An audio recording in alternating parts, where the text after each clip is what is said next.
Hey everyone, welcome to a quick market update. As you can see, we're doing things a little bit different today. I wanted to go over one, what a market correction actually looks like, and then two, the fact that Austin is now the number one buyer's market in America. That is a huge deal for buyers out there who are looking to purchase a property. It's also a very big deal for sellers because it tells you how much competition is out there for home sales right now. If you want to sell your house, totally fine. The market has adjusted itself to get the prices to where they should be. The problem that we're having is a lot of sellers grasping where their home price should actually be after we had years of these inflated prices. So, I'm going to explain what a market correction is in the simplest terms possible. And I have a chart here to help me. Round Rock is the perfect example. I was so excited when I found this. I pulled it up the other day to explain to a seller where her home price should be.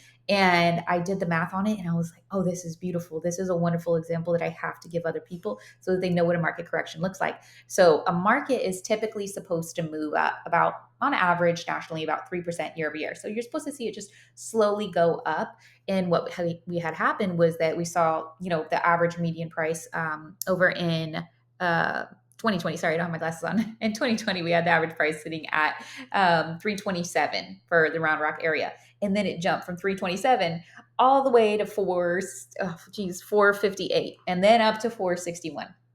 That isn't sustainable to have the home prices jump that much. They're supposed to jump on average about 3%. That was much more than a 3% jump. So, what's happened is the market has now corrected itself and brought itself down to where home prices should have been had we only gone up that 3% year over year. And I don't think I've seen anybody else explain what a market correction is. So, that's why I'm so happy to do it. And I'm hopeful that somebody watches this and takes this information in. That I did the math for the Round Rock area. And in 2020, the average home price was $327,000. In 2025, it is at $380,000.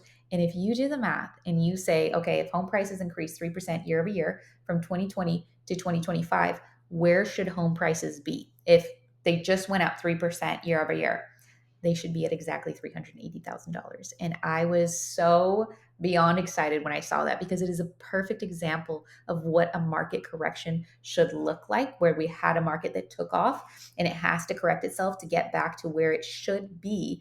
If it were in line with national averages on where it goes up. So, yeah, I just wanted to share that with you guys so that you could see what a market correction looks like. See that the market has essentially corrected itself, but it's very important for sellers to understand, hey, if these are where prices were in 2020, where should my home price be now? Because that should be where I'm targeting pricing my home. There's a lot of variables that go into it, and there's some markets that are a little bit different, like where the median income in 2020 was $79,000 and now it's 120. There's going to be some markets that have some variables like that in it, but Round Rock just has the perfect example of what a market correction should look like. It's done it beautifully, and I am just so happy to share that with you guys because I mean, I did them when I saw it that it was 3% for 5 years. If we did that increase, it was at $380,000. I was blown away. I was like, this is it. This is our market correction. This is what we show people so that they understand what is happening in the market. And I hope this brings you some clarity so that for those of you that are out there that are super worried or super nervous about the Austin area housing market, this is a market correction and this is what a market correction looks like. Other than that, that's all I have to give you today. Just wanted to give you some information. Wonderful time to be a buyer. As far as sellers go, we can still move your properties, but you do have to price your property competitively. And if y'all need anything, or if you have any questions, or you want me to pull up the numbers for a specific, city or town, let me know, and I would be happy to get that over to you. Other than that, I hope you all have a wonderful weekend and a wonderful Halloween. If you do celebrate the holiday, wonderful Day of the Dead, wonderful All Saints Day. Have a great week.